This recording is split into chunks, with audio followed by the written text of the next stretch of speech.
guests. I want to start the show not by shouting out the fact that we have, I'm not even going to call her a guest because you're family. You will never be called the G word here. You are family. Lauren Makk is in the building.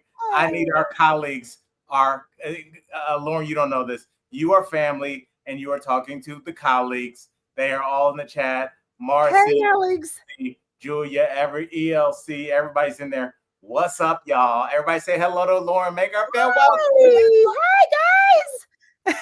I'm so excited. I feel unprofessional.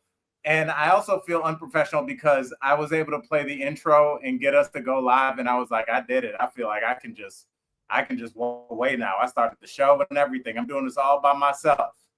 Oh, I love it. You're doing wonderful. And I am so grateful to be here as a part of your team. Family. Well, yes. Well, Lauren, catch us up. Tell us what's going on with you, girl. Oh, we're gonna get into it. Yeah. Tell us all what's on.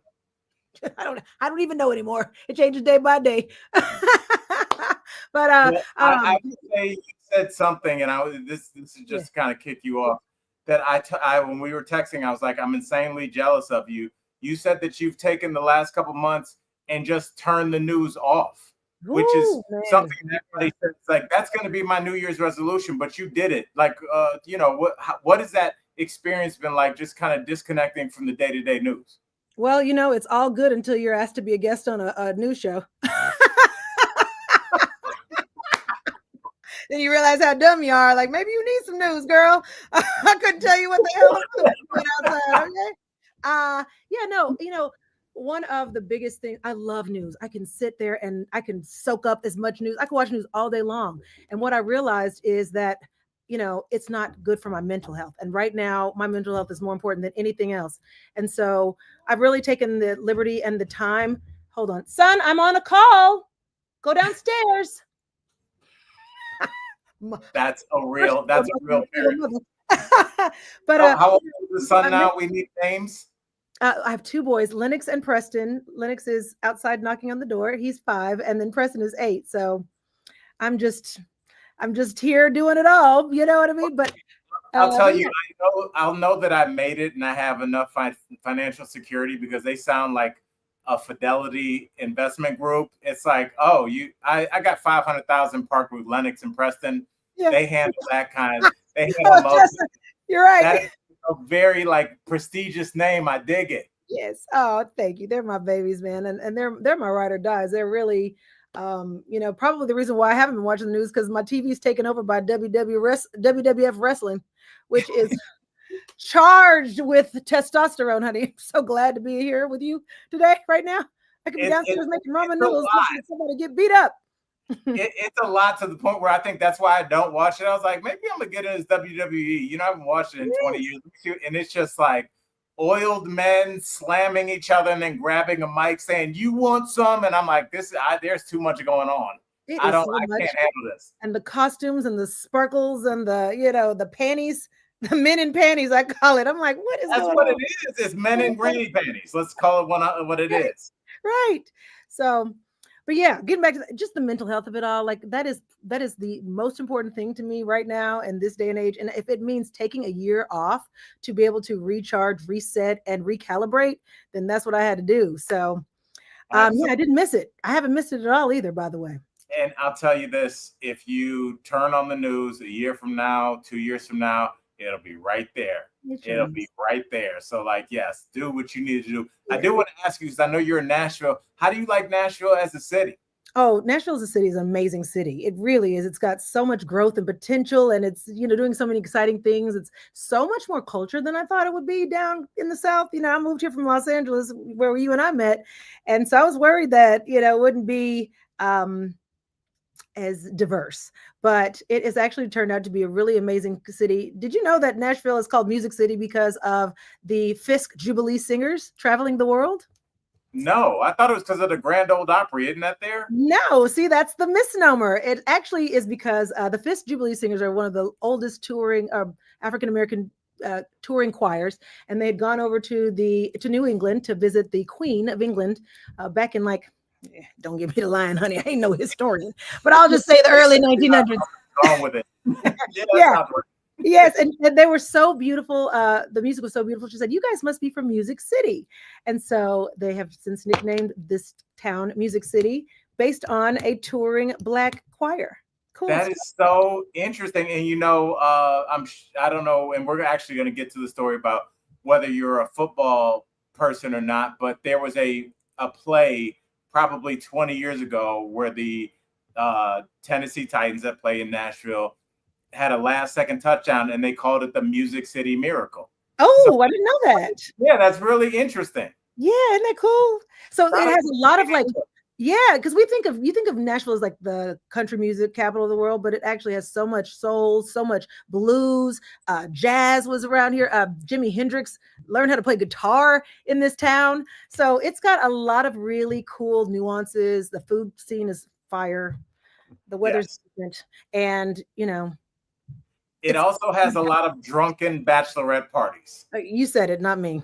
I wouldn't know, honey. I wouldn't know. Keep my black tail right here in the suburbs. I'm going down there for that. There have been so many times when I've been like in downtown Nashville, I've been like, there are a lot of drunk white women right now. Yes, like, in pink fur, in pink feathers. I don't know what that's all about. And white cowboy boots. It is a place to let loose, and I really think people need that. I've been telling people for a long time, and the colleagues know, and they've heard me bitch about it.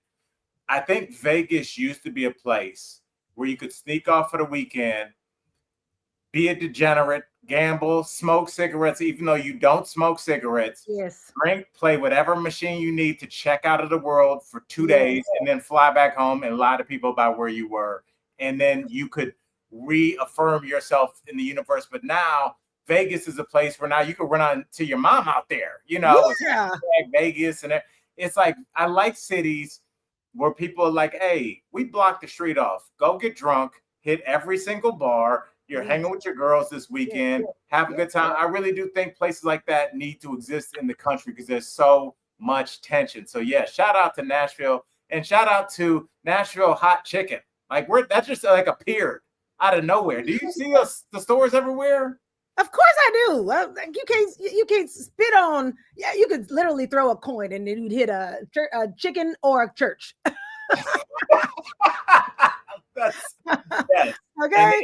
You're really lucky you hit a Church's chicken. Yeah. Well, we don't have a Church's chicken, which is crazy. Did you think we would? I love Church's chicken. Shout out to Church's chicken. Church's chicken are only in black neighborhoods. Let's just keep it 100.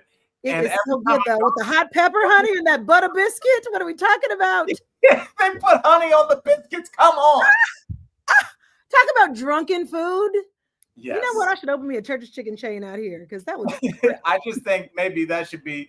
We're gonna start our own spin-off podcast, and all we do is advocate for churches to start gentrifying white neighborhoods and start going in there and being like, "Yo, there's a Church's." Like, act like you know. People get mad at first, and then they'll eat there, and they'll be like, "All right, this could stay, but only this one." Yeah, exactly. You gotta have it. Once you hit that butter biscuit in your mouth, honey, it's like a burst of delight. You be changed immediately, just like a church. Absolutely. You feel better having left there. You're like, man, I'm ready for the day now. Yes. All right. Now, I told you this, Makk, before when we were talking on the phone. We do a segment sponsored by our incredible sponsors, Spider Moving. So we're going to get into that. And then I want to find out what you're moving on from after I tell you what I'm moving on from, because I got an issue.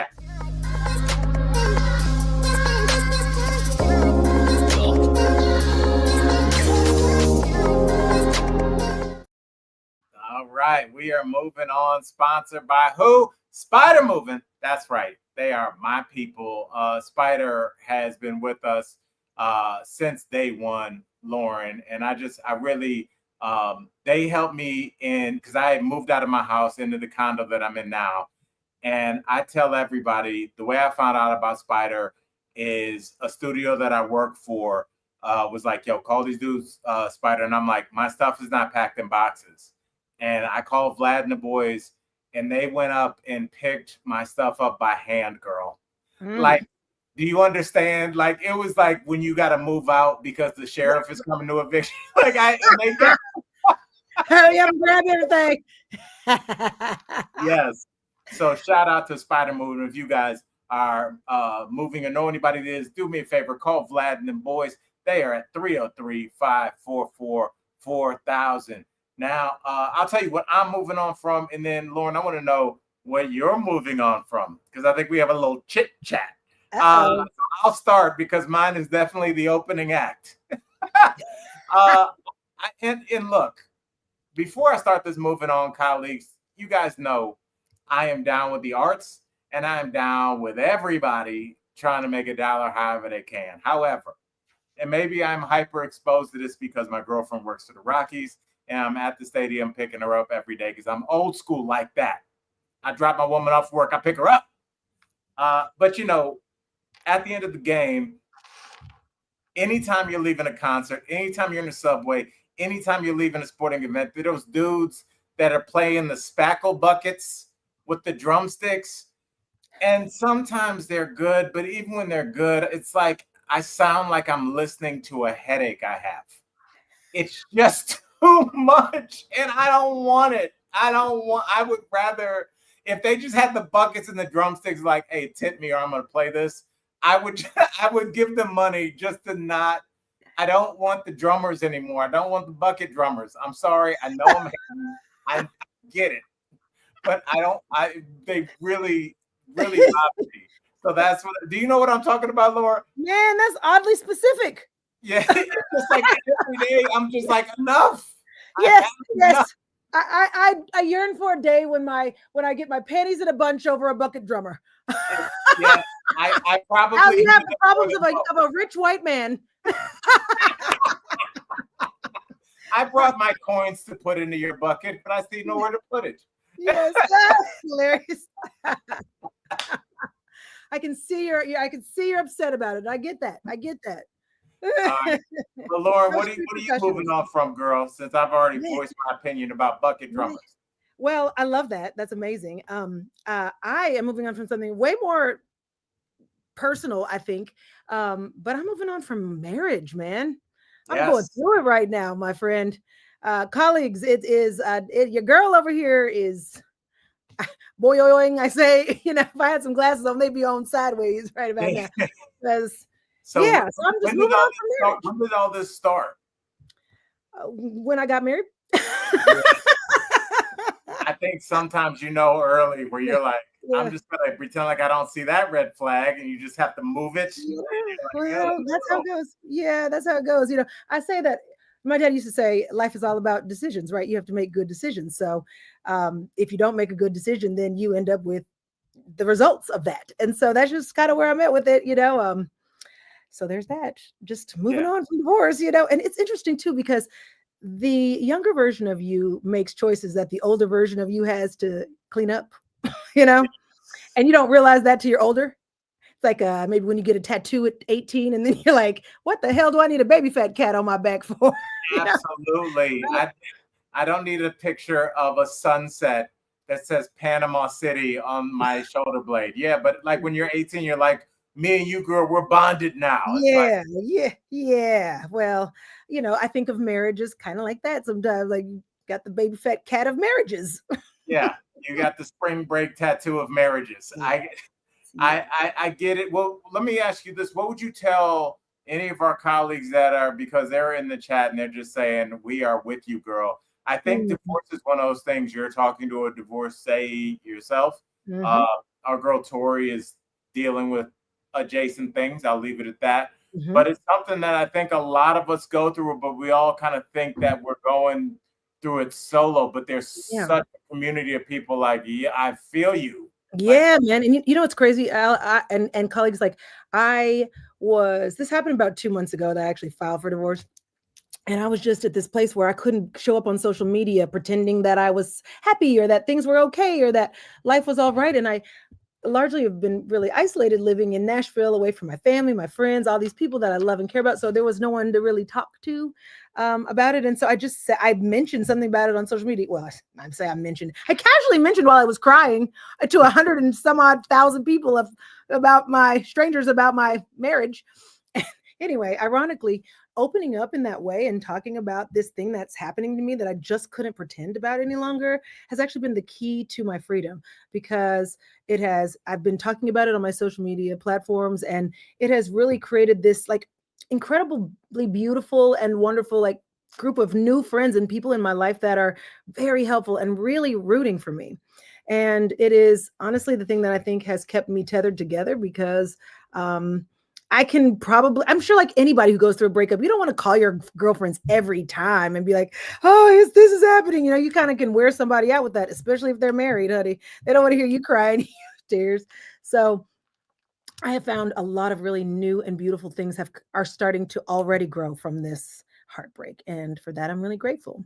I love it. Can you give us one of those things that you found where it's like, since you, because I can't imagine the weight that it was to just get this off of your shoulders and to just say it. Yeah. I think just the saying of it, like, at least it's out there now. I cannot take it back. It is in the social media universe, and I feel like a weight lifted off me. Yeah, and you're absolutely, what I think for me has been the just the not aloneness in it. Is what is that?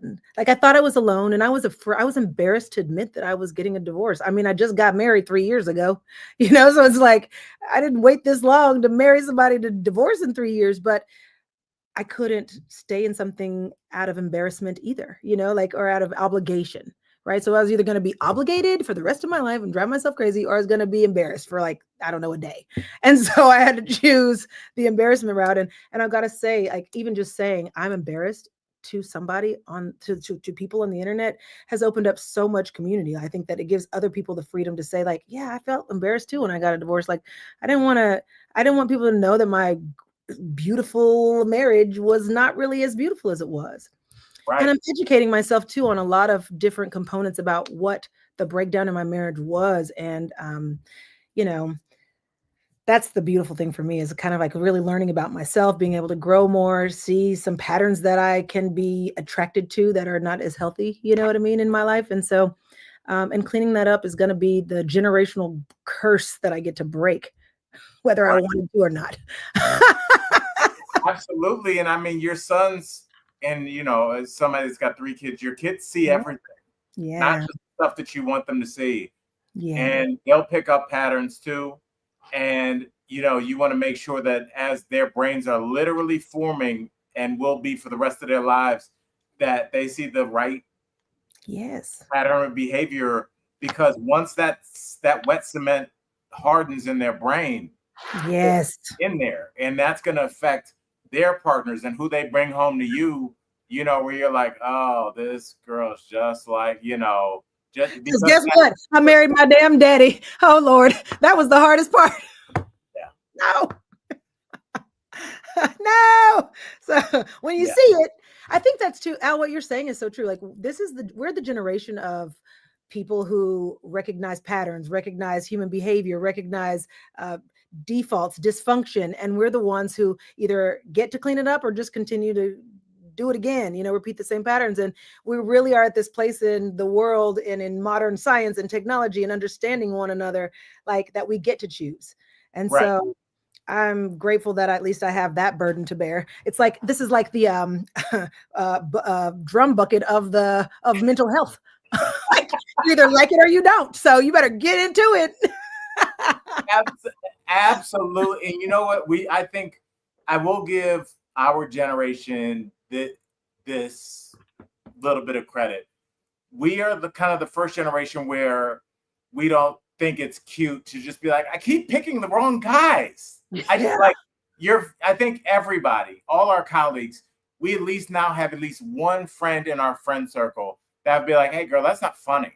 Like, I just had to go help you move out of this guy's house at 2:00 in the morning under duress. For the third time this year.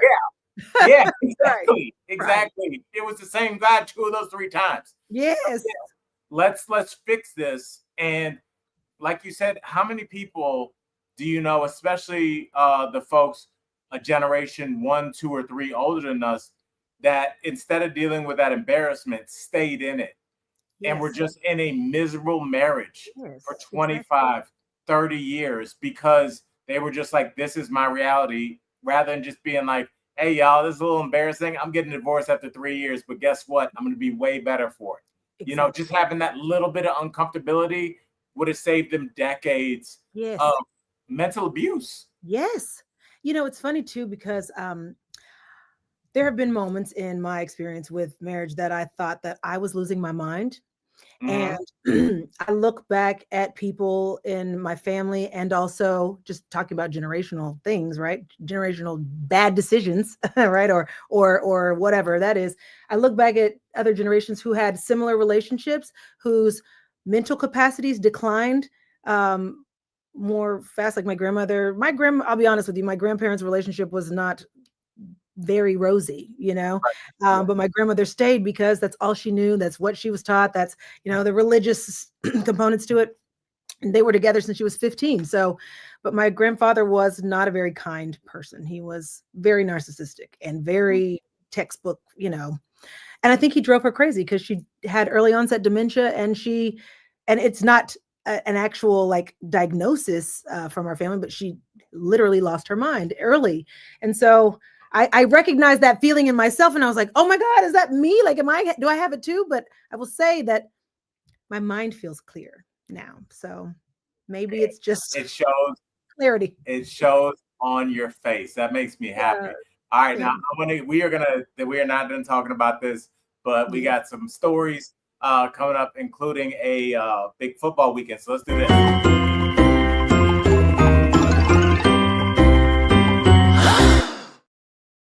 All right, Lauren, we're talking football. We're talking famous people. We're going to get into the whole Taylor Swift performing at the Super Bowl. We all know she got wiped up with Travis Kelce. Before we get to that, I do want to ask you this.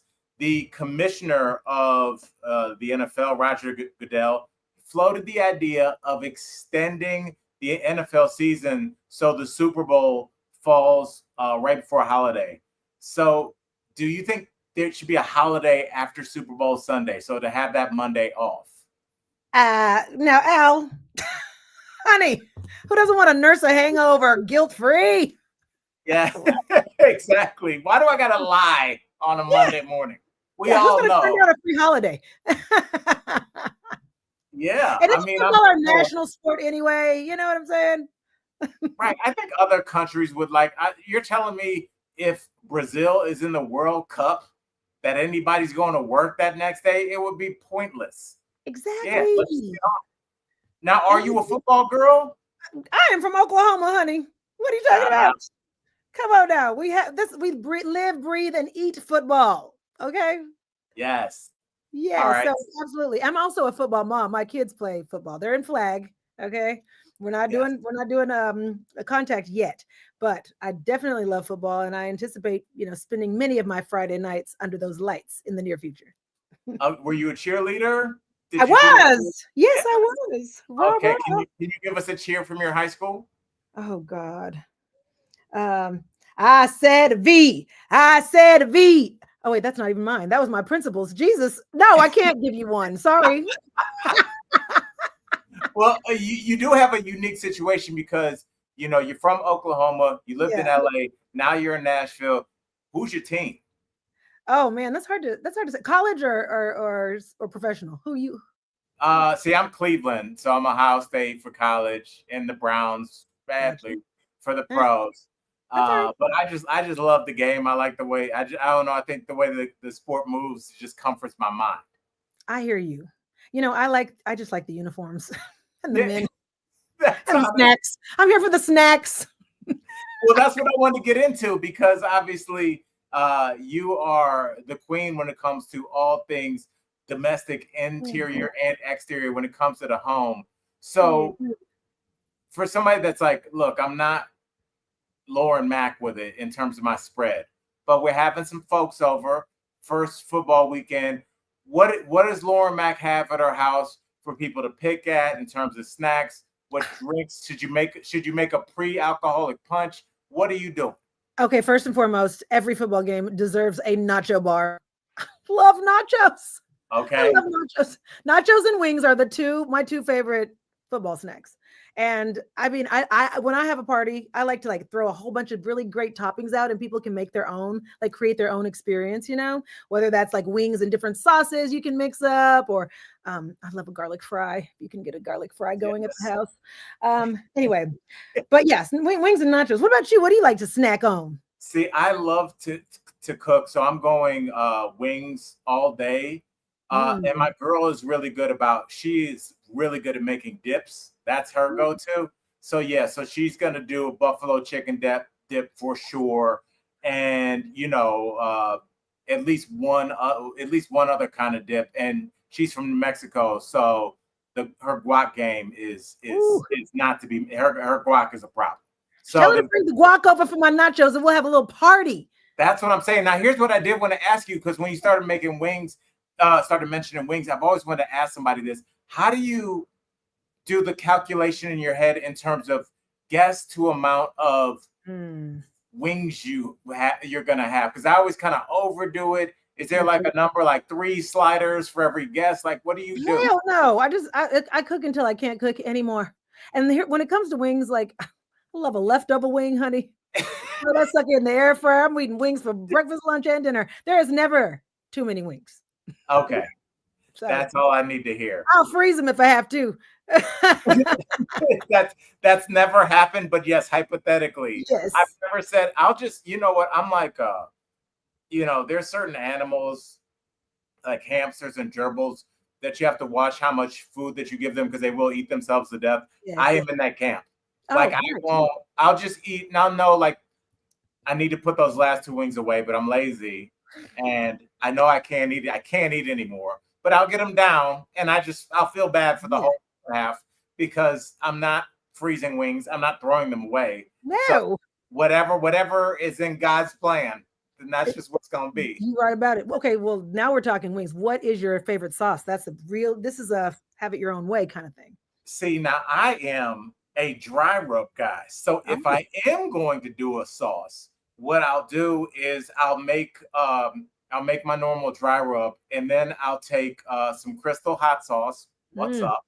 And I'll marinate that in a little bit of garlic, and I'll take a brush and I'll bake my wings 45 minutes, pull the wings out.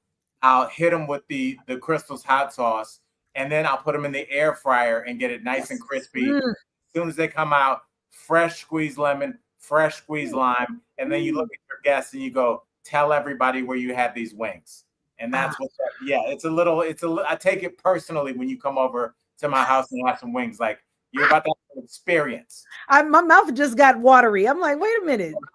It's not a game. I ain't going to answer that question, but I will say that I like them extra hard. Like, I want them so crunchy, you're going to break off a veneer. Yes. Like, I want to regret it. I want to have to sign a waiver before I eat a wing at your house. What's in the back too? Make them extra crispy. I love it. Okay, now you got a little excited when I mentioned that Taylor might be performing at the Super Bowl. So, girl, give me your thoughts. Are you a Swiftie? You know it, honey. I didn't know. Talk to me. She's from Hendersonville, which is the city I live in, right here in Nashville, Tennessee. So I'm all day T Swift, especially lately. Yeah, I love her. I loved her lately. But I just feel like these are like the Barbie and Ken of the country. You know what I mean? They're the 2 people that everybody, America's sweethearts, finally get it together. There are Meghan Markle and Prince Harry. You know what I mean? Yes, they're just except they look like they actually have sex. Yes. Are we done with the Meghan and Harry? I think that is the difference. Makk, let me explain. We will not disparage our Black princess. We will not. I'm not going to disparage, but we are animals, sis. We are animals, and we see things, and you can feel things. And when you saw that Taylor Swift, Travis Kelce podcast that they did, those look like 2 people that were like, "Hey, dog, as soon as we're done with this live stream, you are mine." There is something animalistic about when you have passion for somebody.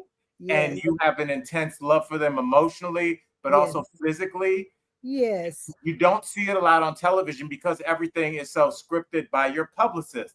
This is my girlfriend, Lauren Makk. She is good. You should follow her on all social media. Yeah. You don't really see people that are like, you are so fine, girl. Anyway, what was the question? Like, I was looking at a lot. Like, Meghan and Harry just, come on, man. You know what? I didn't think of it that way. You got a good point. I didn't think of it that way. But then it's like, how many people do you ever really see that have that Taylor Swift, Travis kind of love, you know? Because honestly, I don't know if my husband looked at me like that. You know? I mean, it's hard to find. I remember, this is very weird, and it might start off as a weird statement, but trust me, it's totally legit. When I was a middle school teacher, I had twin girls in my class, middle school class. They were sweet as they want to be, and it was parent teacher night.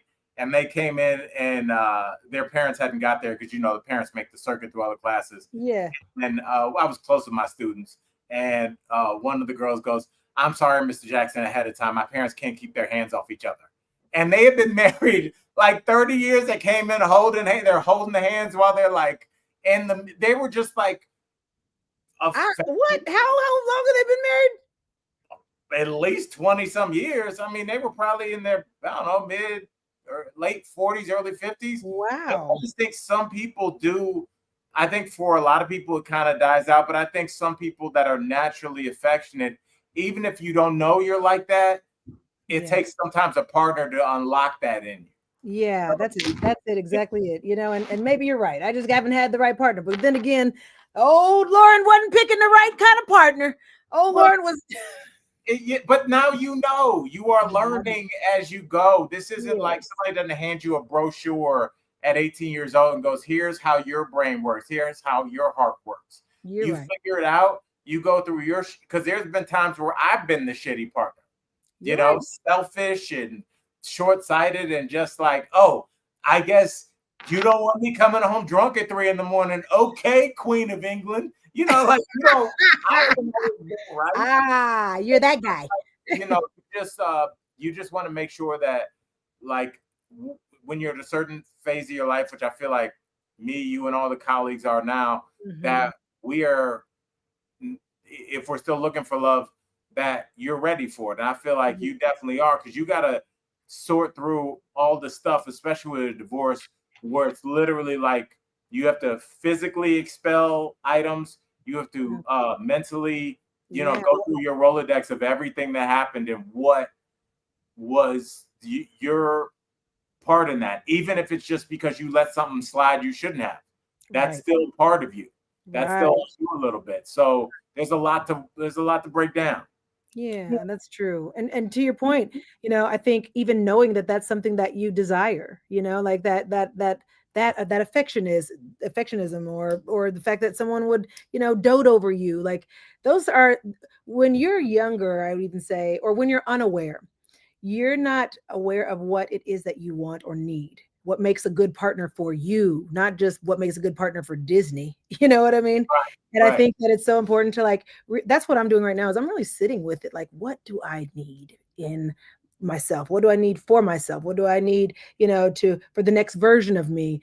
And then if there's a space for someone in that, you know, then what do I want or desire in a partner that makes me feel like they're an addition to the things that I'm already giving myself, you know, as opposed to looking in that for that. Yeah. So, well, I want to ask. You got a long way to go. No, you are good. You are like somebody gonna snatch you up so quick. I just think about homeboys. They'd be like, "I'm gonna get text as soon as it's over. Like, is she really single?"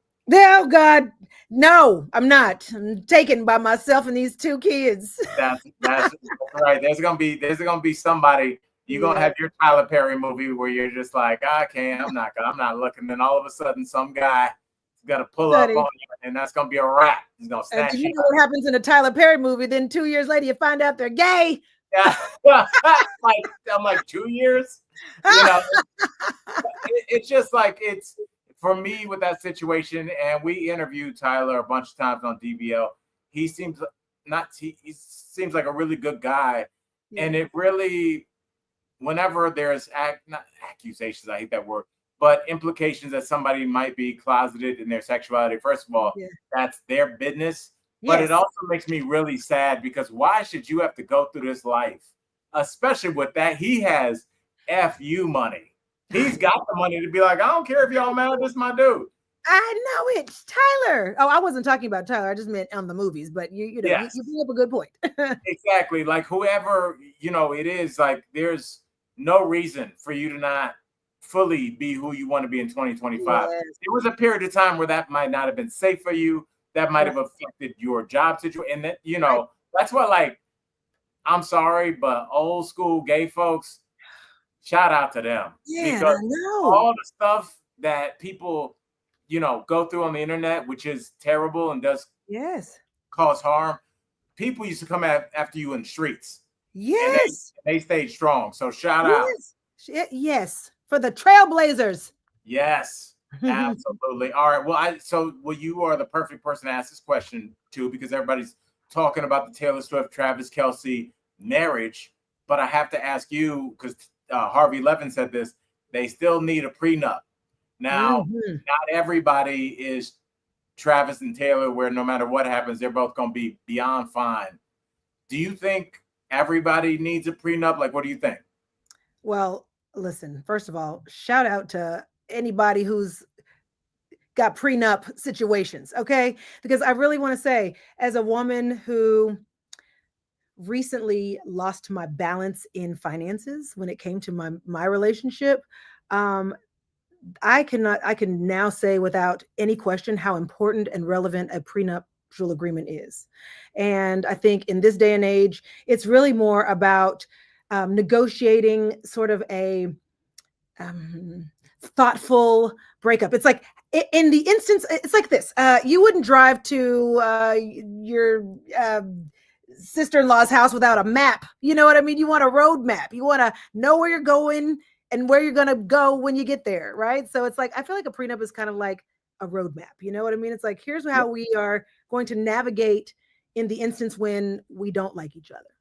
Well, let me ask you this, because that's really interesting what you're saying. If you bring up a prenup, everything, let's say it's me and you, everything's going great. Al's great. Lauren's great. We're getting ready. We're planning cakes. We're going to have doves released, all that good stuff. And you bring up a prenup, which you think is a very adult, plausible thing. You got kids, I got kids. You got a business, I got a business. If I have apprehension to that, if I have a lot of pushback to that, is that a red flag? Ooh, man. Everything else has been cool. Because see, personally, I think that a prenup is a great idea, because prenuptial agreements are not like set in stone. You get to really negotiate the terms. It's not always bad. It's like, hey, if I cheat on you, then you get everything. You know what I mean? And so you can kind of tailor it the way that you want to. I think it takes a certain amount of maturity to have those conversations. And I think those are really important. And if you can't have a conversation with somebody that you're getting married to, and I can tell you this from experience, listen to me. If you can't have a conversation about a hard discussion with your partner before you marry them, you should not be marrying them. This is the end of it. Whether they, you know what I'm saying? Like, that's just it. If you can't have that conversation, even if it's like, hey, you know what? I don't think that's good for me, and I don't know if that feels right. Let's talk about this, like whatever that is. But man, honey. I couldn't agree more. And it's always the reason for not having the prenup discussion is always a flag redder than the curtain behind you right now. Yes. Because it's always like, well, why would we talk about that? Why would we put that into the universe? We're not talking about ethereal existential concepts. We're talking about money. Yeah. And talking about the idea that this relationship might not work out is what an adult would do. The idea that me and you are going to be together forever and that's it. Statistically, that doesn't seem to be true. Right. And up until this point, every relationship that we've had has not worked out. That's why we're single and ready to get married. Yes. So clearly the concept is within us that there can be a relationship that ends at some point. But the idea that we would say, but not this one, is so weird to me. It is, Al. And you know what? You said the word statistics. I read a statistic that 56% of America is divorcing, and probably much larger than that if you really, yeah, it is. And so if you went into a business deal knowing that 56% of that business was likely to fail, most people wouldn't enter into a business deal, right? Because they're like, the odds are not in my favor. So the fact that people continue to push the narrative of marriage, which is legitimately a business deal, because it's actually signed contract that you deal with and you break it down like a business. It is a business. Oh, it's a lawyer. Exactly. Yeah. And businesses fail, business partners fail. Most businesses will eventually. And so it is important to have a business agreement. How do we dissolve this business in the case that it doesn't work out? And any good business deal deserves a predetermined set of rules about how we're going to operate this business, including how we dissolve it. And I feel like that's important. But in a prenuptial agreement, I feel like there should be things where you can talk about, like, we will go to therapy this many times a year or whatever. There's all kinds of things we'll go on a vacation every year. Like, you can put into that prenup. It's not always bad or leaning to the person who has the money. And prenuptial agreements are not all about the money. Yeah. I mean, I never thought about that till you brought it up. You could sneak some stuff in that fine print. Yeah. My girl's going to be like, what's this about an extra girlfriend? I'm like, read the black and white, girl. It's in there.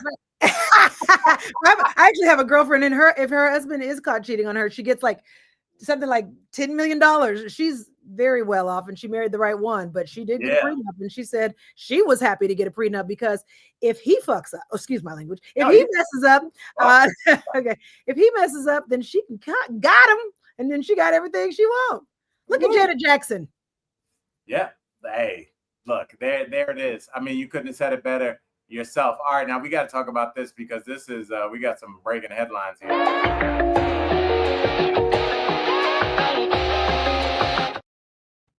All right, Lauren, I know you were running around show prepping, but within the last couple hours, all of the survivors from the Jeffrey Epstein, I don't even know what to call it, like this serial predator that seemed like he used these young women to ensnare famous and rich people and have them kind of beholden to him, because he definitely had them on camera somewhere.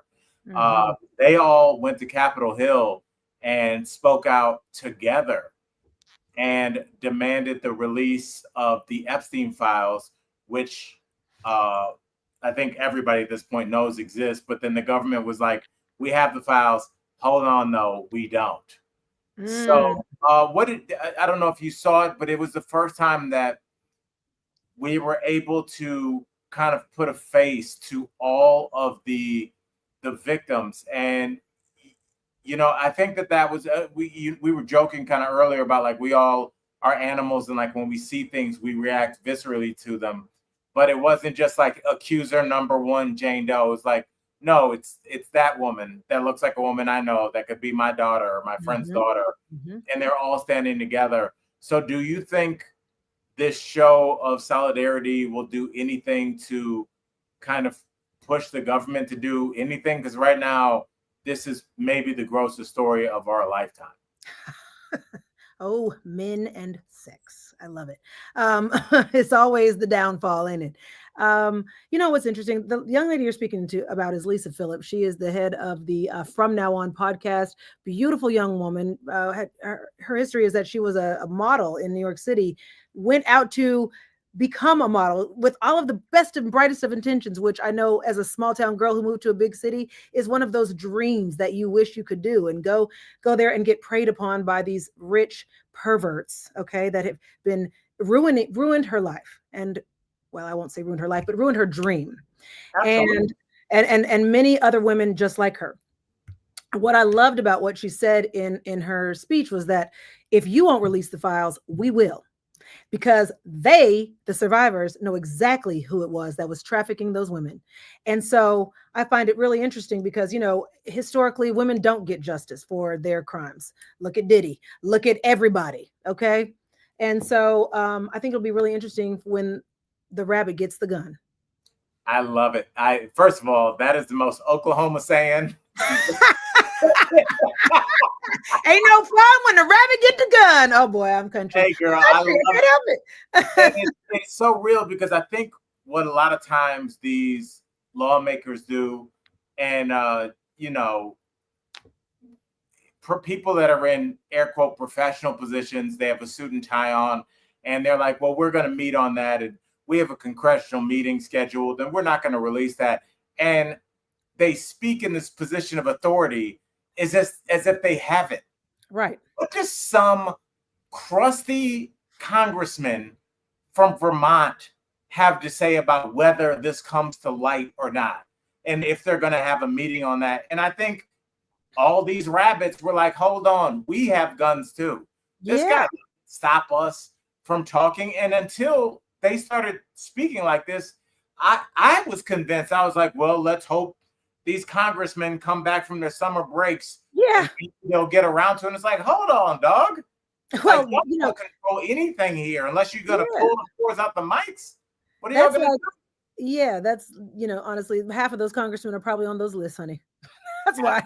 And that's why they're like, and they're probably doing a tap dance behind the closed doors talking about, you go tell on me, or I will tell on you if you don't tell on me, kind of thing. Because they know somebody, a donor, a friend, a colleague, a brother, or themselves. And so absolutely, I'm not surprised. It just seems like, when all these things have been happening with this, but it's like something happens here. It's like if you walk into a dark room and you have a flashlight and you flash the light on, you go, what's that? But you can't see anything around it. So then you move, you forgot about what you looked at, and then you see something else weird. But it's like, remember like Bill Gates and his wife got divorced over him going there and back, and like that was their big thing. Oh boy. Yes. I didn't know that. Bill and Melinda Gates are no longer together because of that. Oh. Yeah, I think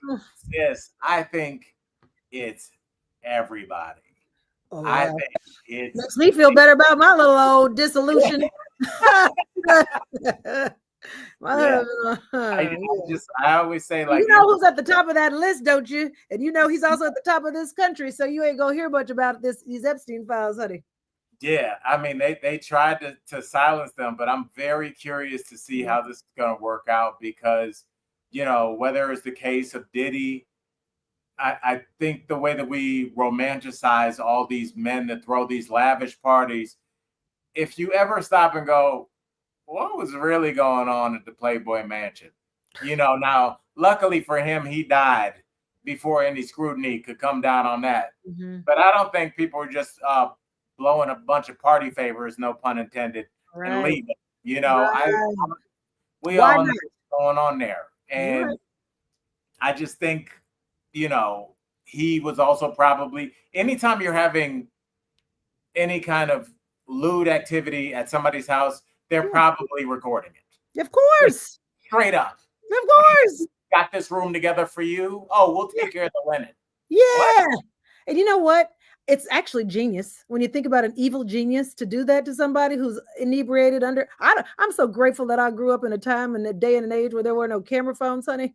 Can you imagine half of the things I used to do? I'm like, oh my God, thank God for no evidence. And I wasn't doing that kind of stuff. I was just living my wildest life, So I can't imagine if I had power and authority and control and access that I wouldn't, abuse it too with cameras and whatnot. It makes a lot of sense. It doesn't make it good sense, but it makes a lot of sense.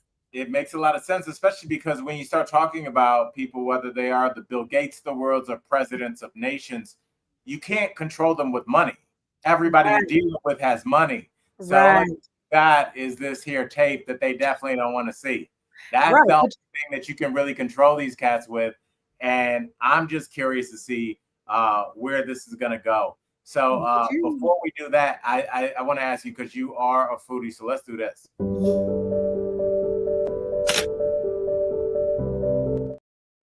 All right, girl, we're talking food and we're talking Starbucks. That's right.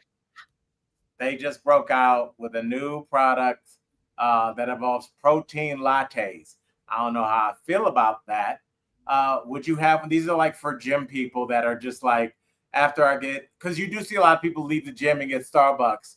And I'm sure they're like, the sugar in this milkshake coffee. Yes. Definitely just killed my workout. So maybe this is just made for people to feel better. Honey, okay, listen, I am a woman of a particular age, and I don't know who's listening, but I just hit menopause. So I need all the protein I can get, okay? And this is like a 2-for-1 special. Al, I don't drink anymore. I've been sober 4+ years, thanks to you. Okay. And so I need my drinks to pack a punch, but in a different kind of way these days. All right. So it's coffee, it's caffeine, and it's protein. And I drink one every morning. I have a protein coffee every morning. And I love so you drink protein coffee? Yes, every day. But I mean, with my own scoop, I just scoop my own protein into my own cold brew here at home. Does it taste the same? Yes. I mix it with my oat milk. I get a little oat milk. I put my oat milk, my coffee in a shaker, and my protein powder, and I mix it, and it's fire. Get that s'mores. I got a s'mores one that's flavor. Oh, it is so good. I need this in my life. We will yes, talk. you do. Oh, wait, give us a quick recipe. So you just get protein powder and mix it with your cold brew and just shake it up. That's it. With oat milk. I do a vanilla unsweetened oat milk. I do my cold brew coffee, extra shot, honey, and then I do my scoop of my protein powder. And I love the s'mores. There's a s'mores flavor. It is so good. It has these little mini marshmallows that melt into it. Honey, you are missing. You want to talk about that's a protein shake coffee? It's so good. I can't wait for Starbucks. I just picked this story because I thought it was cool. I didn't know you were about to change my coffee habits because I could see that happening in the morning. Because I could do 2 cups in the morning and not blink. I'm not saying that's good for you. Oh no, that's great. I love coffee. I think when you stop drinking, you're just like, well, I can drink as much coffee as I can possibly. That's my thing. So well, see, and this is the thing for me. I have to hit a protein goal every day now. I'm trying to, live well, eat well, do all those things. And I can't hit my protein goals all the time. So if I'm drinking coffee already, which I do every morning, then I get my protein shake in there, my little thing, and it's good. I love it. All right, we are on that. Now, I do want to ask you about our girl, Cardi B. Let's do this.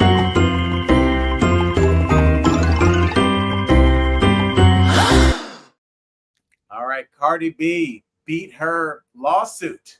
Yes, I do. A lot of people said that it was a shakedown. Is this something that you've been following? First of all, I love me some Belle Khalice, honey. She is a diva. She's fabulous. She's beautiful. She's famous. She's rich. She got an ass for days. I love everything about her. I want to eat her up. And she's unfiltered. I'm like, yes, I would have beat a bitch's ass too. Excuse my language. I keep saying it. I would have beat somebody up too. She beat the case for beating that ass. And I love it. Don't mess with me. I'm pregnant. Leave me alone. Now, what was this involving when she threw the microphone into the audience? Is this that case or this is a different case? I thought because somebody said that who cares? She beat it. I thought it was somebody was following her with a camera. That woman was following her with a camera when she was That's pregnant. what it was. Yes. And that woman wanted $24 million and she got nothing. Ha! Jokes on her.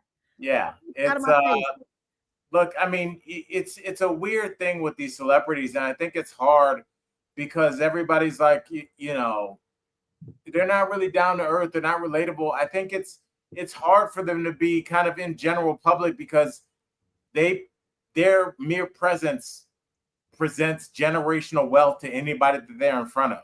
Yeah. So if so-and-so clips you with their car, you're gonna go for crazy money.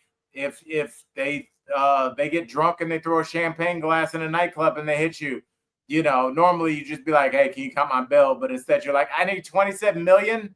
It's hard for them to interact because at anything they do, they're going to be, dare I say, exploited or at least attempted to be exploited. Yes, absolutely. Al, have you ever, I'm sure you get recognized all the time, don't you? I get recognized a decent amount. Yeah, and then do people bother you? Is it ever sometimes when you're like in the middle of something, like maybe you got to poop in an airport bathroom and then someone recognizes you, like, wait a minute. No, what's weird is like the DVL fans and people that maybe know me from stand-up, they're real chill. And I think it's because they've seen me so much that the relationship with me isn't like if you see Tom Cruise in person, you're like, I'm never gonna see. I know that guy. It's just like, oh, it's Al. Well, yeah, it's a very chill kind of reaction from fans from the show and things like that. So I haven't had that situation, but I do have friends of mine that are super famous comics, and I've seen some pretty nasty interactions just because people come up to them and they want a reaction from them. Good or bad, because they're filming it. So they come up and they're like, while they're eating, they'll say like a nasty catchphrase or like something that is kind of designed to incite a reaction, whether it's good or bad. Like it could be like, oh, you watch my show, or like, bro, I'm with my wife, but either way, I think the kind of fame you have dictates the way your fans react to you. And I think that you see that a lot with like rappers like Cardi B, like people, like if there is a negative interaction, people go for the jugular financially. Yes, exactly. Which lets you know their motivations, and that's why I think her beating this thing is a sign to the next one that tries it. Absolutely. I did want to get your thoughts before we get out of here on the Diddy situation. I know you haven't been following the trial that much, but were you surprised? Were you shocked? Were you horrified? Or were you sadly like, yeah, this is about what I expected? I did follow the Diddy trial because love me some drama. Yeah, it was that. It was that. And I needed to see what was going to happen because, I think that the Diddy trial wasn't presented for the right kind of justice. I think that he was very guilty of so many things, and the charges that came about in that trial were not the right charges that should have been brought. But I'm not the law, so here it is. This is what we got. And I was really disappointed as a woman, as someone who knows what it's like to live in a man's world, which I think most women do, and to understand what it can feel like to be in a disadvantage when it comes to power, money, sex, control, all the things, right? I think we were all hoping for some justice there to be like, yeah, sorry, you can't do that out here. So that was really disappointing to see that he didn't get the time that he deserved, in my opinion. Did you think that they brought the wrong charges against him? Because I was kind of in your camp where I was like, I know he's guilty of something, but what they're coming at him with is going to be difficult to prove. Yes. Because I knew it was going to be bad when he was actually petitioning to have the videotapes played, because at a party where things are happening that are not legal, you can definitely show clips of a party where it looks like, oh, well, it doesn't look like you're having too bad of a time here, Lauren. Yeah. You're crying too much here, Al.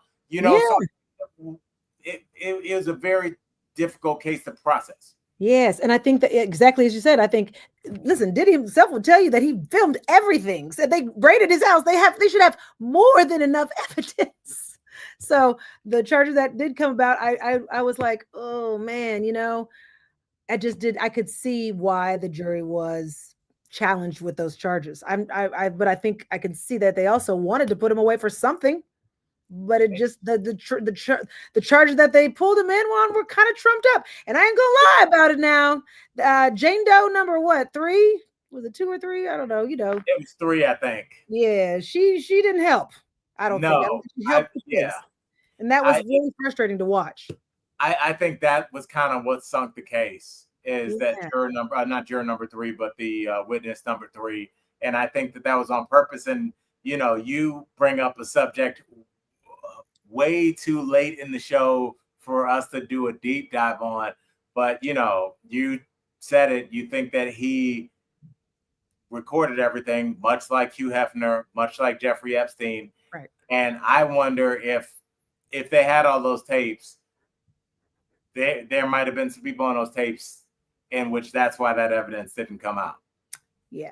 But they had to have some evidence of somebody who wasn't them people. You know what I mean? There had to be somebody somewhere, somehow. Absolutely. Here we are.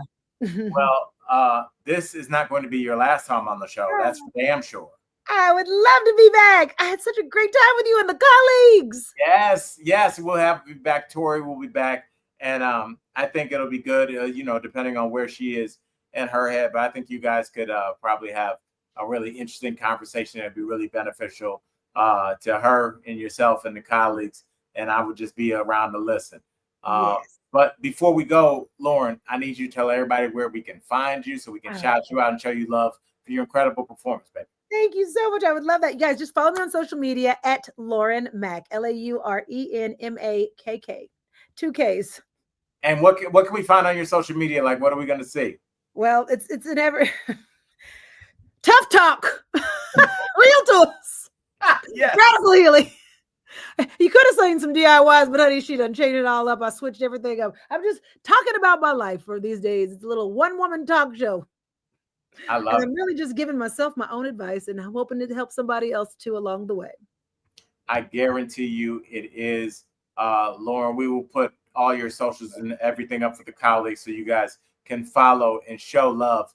But in the meantime, till the next time, colleagues, I appreciate y'all tuning in, showing love to our first guest of many. Tomorrow is my mama, which is crazy. Yes, Dr. Jackie Makk. So tune in for that.